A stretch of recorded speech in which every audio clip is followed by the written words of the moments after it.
আনন্দ আশ্রম শুরু হওয়ার 5-6 দিন আগে আনন্দ আশ্রমের হিন্দি স্ক্রিপ্টটা অশোক কুমারের চেম্বারে পৌঁছতে গিয়েছিলেন পরিচালক প্রভাত রায়।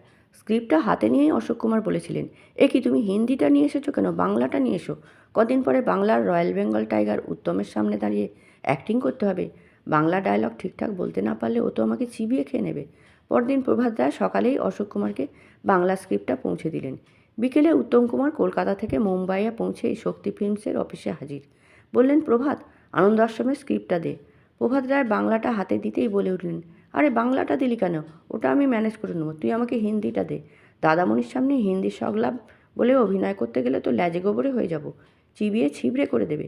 হিন্দি স্ক্রিপ্টটা উত্তম কুমারের হাতে দিয়ে প্রভাত রায় বললেন, কাল দাদামণিও এই একই কথা বলছিলেন। পাশ থেকে শক্তি সামন্ত বললেন, উত্তমদা লড়ে যান দাদামণির সঙ্গে। উত্তম কুমার কপালে হাত ঠেকিয়ে বললেন, মাথা খারাপ, ওনার সঙ্গে লড়বো, কত বড় অ্যাক্টর উনি, বাপরে।